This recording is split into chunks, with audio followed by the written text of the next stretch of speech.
This man was struck by lightning and still managed to become one of the greatest golf players of all time. His name?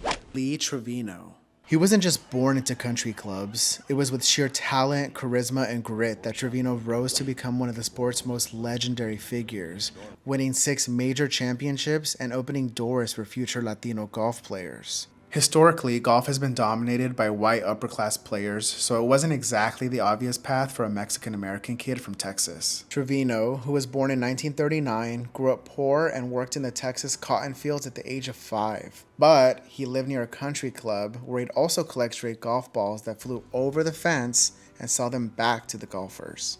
Eventually, that side hustle sparked a real interest in the sport, and by the time he was a teen, he dropped out of school to work full-time as a caddy. It wasn't until he joined the Marines at the age of 17 that he would really hone his golf skills as part of the 3rd Marine Division golf squad. When he returned home, he began to challenge players at the Tension Municipal Golf Course in Dallas, Texas.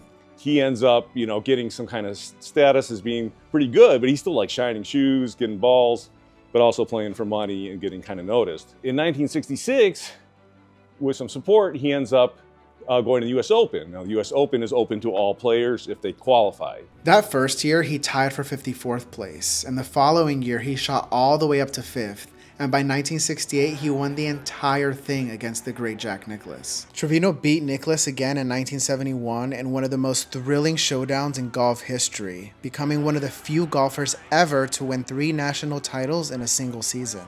But Trevino's legacy isn't just about his wins. It's also about how he never shied away from embracing his Mexican heritage. He often wore this hat during matches, which featured a sombrero on it. For him, being Mexican-American wasn't something he hid, it was celebrated. He embraced the SuperMex moniker given to him by fans, wearing it as a badge of honor. The hat is now in the collection of the National Museum of American History. Trevino faced his fair share of challenges, including a lightning strike in 1975 which left him severely injured.